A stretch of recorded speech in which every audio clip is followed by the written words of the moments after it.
Adapun konten yang akan kita bahas ada 5. Yang pertama definisi, yang kedua apa itu K3, yang ketiga kita baru bicara tentang budaya K3, kemudian bahaya dan risiko terhadap K3, dan yang terakhir kita akan membahas tentang kecelakaan kerja. Definisi kesehatan kerja. Kesehatan kerja menggambarkan suatu kondisi fisik, mental, dan sosial seseorang yang bebas dari penyakit atau gangguan kesehatan dan memiliki kemampuan berinteraksi dengan lingkungan dan pekerjaannya. 4 faktor yang menentukan kondisi kesehatan, yaitu lingkungan fisik, lingkungan kimia, lingkungan biologis, dan lingkungan sosial dan budaya. Terus ada lagi sikap dan kebiasaan dan tingkah laku, ada perawatan, pengobatan, pencegahan kecacatan, dan adapun kesehatan kerja dipengaruhi oleh faktor bawaan setiap manusia atau genetik. Keselamatan kerja adalah spesialisasi dalam ilmu kesehatan beserta prakteknya yang bertujuan agar pekerja memperoleh kesehatan fisik, mental, dan sosial yang setinggi-tingginya. Kita akan lanjut ke pembahasan K3. Apa itu K3? K3 singkatan dari kesehatan dan keselamatan kerja, yaitu semua ilmu dan penerapannya untuk mencegah terjadinya kecelakaan kerja, penyakit akibat kerja atau biasa disebut PAK, kebakaran, peledakan, dan pencemaran lingkungan. Di sini kita akan membahas dan mengulik tentang lambang K3. Bentuk lambang berupa palang berwarna hijau. Arti makna tanda palang, bebas dari kecelakaan dan penyakit akibat kerja. Arti makna roda gigi, bekerja dengan kesegaran jasmani dan rohani. Arti warna putih, berarti bersih dan suci. Hijau, berarti selamat, sehat, dan sejahtera. Arti makna 11 gerigi roda ini 11 bab Undang-Undang Nomor 1 Tahun 1970 tentang keselamatan kerja. Nah, dasar dari hukumnya kita akan membahas. Dasar dari hukum penerapan K3 tadi disebutkan Undang-Undang Nomor 1 1970. Ini tercantum bahkan dalam lambang K3. Yang kedua, Permenaker Nomor 5 Tahun 1996 tentang sistem manajemen K3. Dan yang ketiga ada Permenaker Nomor 4 Tahun 1987 tentang Panitia Pembina Keselamatan dan Kesehatan Kerja atau P2K3. Tujuan K3 yang pertama, melindungi dan menjamin keselamatan setiap tenaga kerja dan orang lain di tempat kerja. Yang kedua, menjamin setiap sumber produksi dapat digunakan secara aman dan efisien. Dan yang ketiga, meningkatkan kesejahteraan dan produktivitas nasional.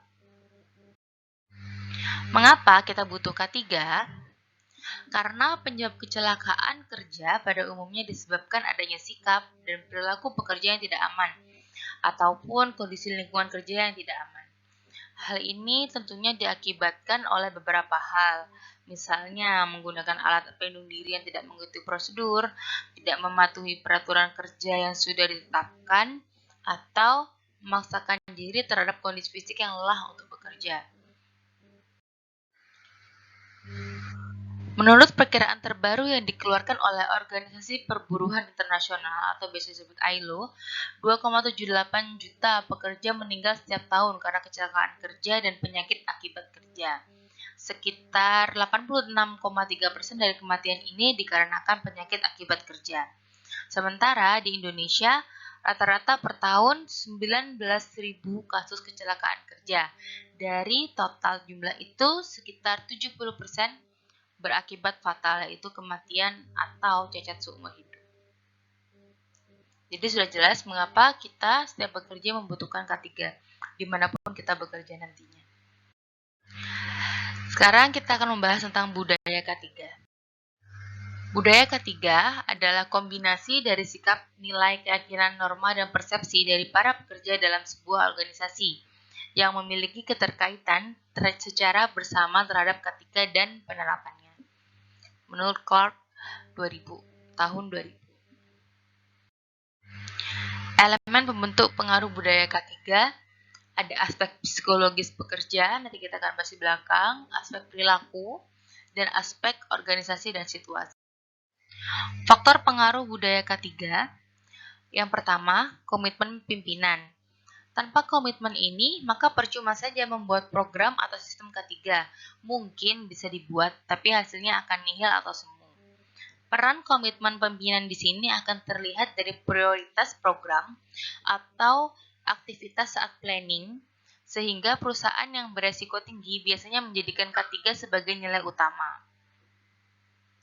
Kemudian, adanya kesadaran pekerja. Tiap pekerja memiliki kewajiban untuk selalu menyadari bahwa bahaya selalu ada.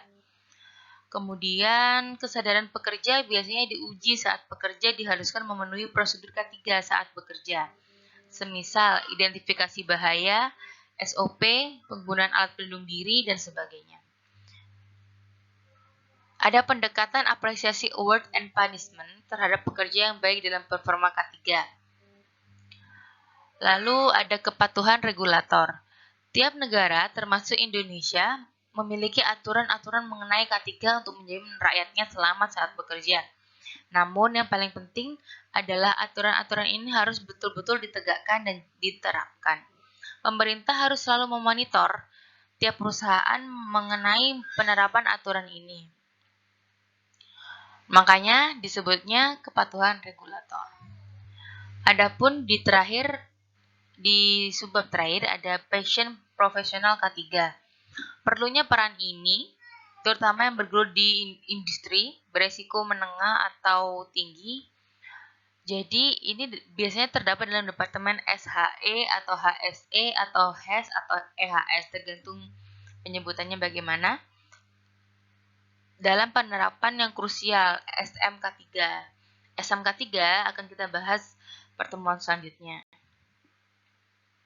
Jadi biasanya profesional K3 ini multidisipliner karena pekerjaannya sangat luas, mulai dari engineering, data analis, kesehatan, perilaku manusia, komunikasi, dan sebagainya. Pertama, prosedur umum. Biasanya bersifat umum untuk semua aktivitas laboratorium. Disosialisasikan terus-menerus, misal melalui poster, contoh jarang makan dan minum, jarang memipet dengan mulut, tidak boleh bekerja sendirian, mengenakan alat perlindungan diri, seperti itu. Kemudian ada material handling and care. Jadi contohnya ada pembersihan glassware yang pecah, atau labeling dan MSDS yang sesuai, termasuk pembuangan limbah, perhatikan masa kadaluarsa, penyimpanannya bagaimana, seperti itu biasanya. Ada lagi peralatan. Nah, peralatan ini biasanya instalasi yang tepat itu harus diperhatikan. Pelatihan penggunaan alat, tersedia manual atau prosedur tertulis, terus ada inspeksi peralatan juga. Prosedur pembuangan limbah nanti kita akan bahas di bab 6. Jadi kita skip dulu. Kemudian rencana tanggap darurat kita bahas di bab 5. Dan ada inspeksi. Biasanya inspeksi ini juga memenuhi semua peraturan dan regulasi. Bahaya dan risiko terhadap K3. Yang pertama kita akan membahas potensi bahaya. Sebenarnya bahaya itu apa? Adalah sesuatu yang berpotensi untuk terjadinya insiden yang berakibat pada kerugian, dapat menimbulkan cedera atau penyakit akibat kerja. Risiko adalah kombinasi dan konsekuensi suatu kejadian yang berbahaya dan peluang terjadinya kejadian tersebut. Kategori bahaya dan risiko pekerjaan. Di sini ada 4 tabel, di mana ada kategori A, kategori B, kategori C, kategori D. Di tabel A ini, potensi bahaya yang menimbulkan risiko dampak panjang pada kesehatan. Dia biasanya bahan-bahannya bersifat racun. Sedangkan kalau semisal di B, dia bahaya langsung yang menimbulkan langsung. Contohnya kebakaran listrik. Biasanya menyebabkan cedera saat prosedurnya tidak aman. Yang C, risiko terhadap kesejahteraan atau kesehatan sehari-hari. Misal untuk selalu sehat selalu ada air minum, kemudian selalu bersih, harus ada toilet dan fasilitas mencuci yang benar, yang higienis. Jadi produktivitas tidak akan memburuk dan semangat kerja juga akan semakin meningkat. Kategori D biasanya yang menimbulkan risiko pribadi dan psikologis, contohnya pelecehan, terus dia juga dapat kekerasan di tempat kerja maupun stres di tempat kerja. Bahaya dan risiko pekerjaan. Ada bahaya keselamatan, bahaya fisik, bahaya biologi, bahaya kimia, dan risiko psikologi. Pencegahan bahaya bagi pekerja mensyaratkan bahwa bahaya diidentifikasi dan risiko dinilai.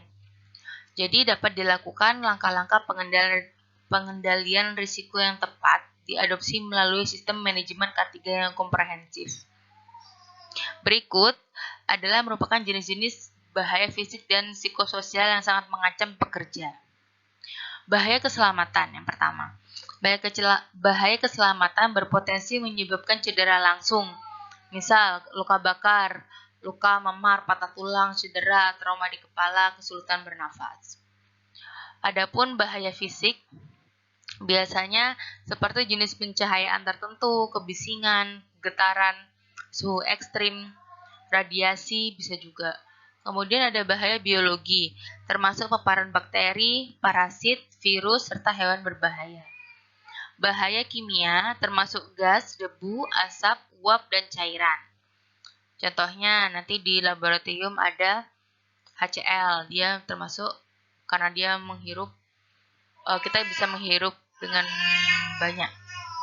Kemudian ada risiko psikologis. Risiko psikologis contohnya stres, kemudian kesalahan penilaian, kegagalan dalam kinerja.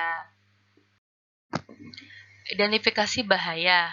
Jadi sebelum kita melakukan pekerjaan, kita harus mengidentifikasi kira-kira bahaya apa yang akan menghantui kita pada saat bekerja. Contohnya di sini ada temperatur, terus radiasi, suara, tekanan listrik, mekaniknya gimana, gerakan ataupun gravitasi. Pengendalian resiko K3. Dari bawah ke atas, perlindungannya semakin maksimal. Pertama, kita harus melindungi dengan memakai alat pelindung diri atau APD. Eliminasinya menyediakan APD kepada tenaga kerja. Kemudian ada eliminasi administrasi, prosedur, aturan, pelatihan, poster, label, MSDS, seperti itu. Tenaga kerja aman, mengurangi paparan. Nah, kemudian ada semakin ke atas ada perancangan, yaitu modifikasi alat, mesin, tempat kerja yang lebih aman. Dan kemudian ada substitusi, penggantian alat, mesin, atau tempat kerja yang lebih alat. Jika mesinnya rusak, pertama bisa dimodifikasi. Jika tidak bisa, baru diganti. Nah, ini menimbulkan tempat kerja atau pekerjaan yang aman, mengurangi bahaya. Sekarang kita akan membahas tentang kecelakaan kerja. Kecelakaan kerja merupakan sebuah kejadian tak terduga yang dapat menyebabkan cedera atau kerusakan. Kecelakaan dapat terjadi akibat kelalaian dari perusahaan, pekerja maupun keduanya, sehingga menimbulkan trauma bagi kedua pihak. Kecelakaan dapat dibagi menjadi dua jenis, kecelakaan langsung dan kecelakaan tidak langsung. Kecelakaan langsung dapat dibedakan menjadi kecelakaan yang sesungguhnya dan juga kecelakaan nyaris celaka atau hampir celaka. Piramida kecelakaan kerja. Jadi maksudnya setiap terjadi satu kecelakaan fatal, kematian, di dalamnya terdapat 10 kecelakaan ringan sebelumnya. Yang di dalamnya terdapat 30 insiden yang menimbulkan kerusakan alat atau bahan sebelumnya. Yang di dalamnya terdapat 600 hampir celaka sebelumnya. Maksudnya apa? Jadi hal ini sesuai dengan teori domino Heinrich, di mana teori ini menggambarkan domino. Situasi kerja, kesalahan orang, tindakan tidak aman, kecelakaan, cedera, atau kerusakan. Jika satu domino jatuh, maka domino tersebut akan menimpa domino yang lain, hingga pada akhirnya terjadi kecelakaan pada saat domino terakhir yang jatuh. Jika salah satu faktor penyebab kecelakaan dan dalam domino tersebut dapat dihilangkan, maka tidak akan terjadi kecelakaan. Contoh, kesalahan orang dihilangin. Domino ini tidak akan menyentuh domino ketiga. Kalau masih ada kesalahan orang, domino 1 akan jatuh ke domino 2, 3, dan seterusnya.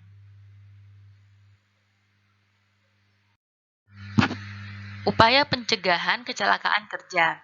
Yang pertama, identifikasi dan pengendalian bahaya di tempat kerja.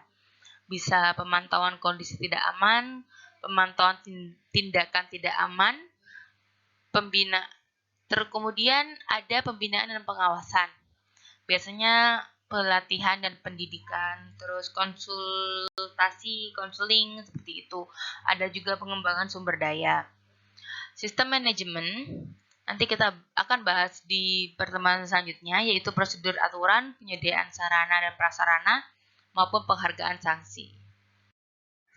D3 teknologi bank darah butuh K3? Ya enggak ya? Di Undang-Undang Nomor 1 1970 tidak hanya diterapkan dalam industri tetapi di sekolah ataupun perguruan tinggi harus diterapkan. Kenapa hal ini sangat penting? Karena kesadaran dan motivasi K3 bagi mahasiswa sudah harus dibangun sejak awal. Jadi, ketika nanti lepas dari perguruan tinggi akan memasuki dunia kerja, tidak akan mengalami kesulitan. Terima kasih atas perhatiannya. Wassalamualaikum warahmatullahi wabarakatuh.